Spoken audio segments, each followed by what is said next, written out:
2024 సంవత్సరం ఈ ఉగాది వృశ్చిక రాశి ఫలితాల గురించి తెలుసుకుందాం. తెలుసుకునే ముందు please subscribe SV Astro channel. వృశ్చిక రాశి వారికి విశాఖ 4వ పాదం, అనురాధ, జ్యేష్ఠ 1, 2, 3, 4 పాదాల వారికి ఆదాయం 8, వ్యయం 14, రాజపూజ్యం 4, అవమానం 5. ఈ సంవత్సరం ఈ రాశి వారికి మిశ్రమ ఫలితాలే ఉన్నాయి. సంకల్ప సిద్ధి, ఓర్పు, కృషి ప్రధానం. ఎవరిపైన ఆధారపడవద్దు. స్వయం కృషితోనే అనుకున్నది సాధిస్తారు.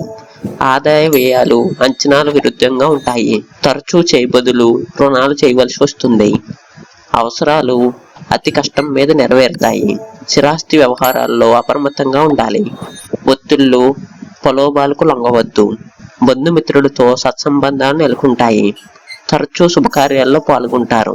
వాస్తు దోషం నివారణ ప్రయత్నాలు నిదానంగా కనిపిస్తాయి. పెట్టుబడులకు ఇది సమయం కాదు. ఆరోగ్యం పట్ల శ్రద్ధ వహించండి. ప్రేమికులతో పరిచయాలు ఏర్పడతాయి. కీలక పదవులను స్వీకరిస్తారు. శత్రువులతో జాగ్రత్తగా ఉండటం మంచిది. ఊహించని సంఘటనలు ఎదురవుతాయి. నిరుద్యోగులకు ఉద్యోగ యోగం ఉంది. ఉద్యోగస్తులకు ప్రత్యేక గుర్తింపు లభిస్తుంది. ఉపాధి పథకాలు కలిసి వస్తాయి. గృహ నిర్మాణాలు చేపడతారు. బిల్డర్లు, కార్మికులకు ఆదాయం బాగుంటుంది. వ్యాపారంలో గణనీయమైన పురోగతిని సాధిస్తారు. ఉమ్మడిగా కంటే సొంత వ్యాపారాలే కలిసి వస్తాయి. Please subscribe SV Astro channel.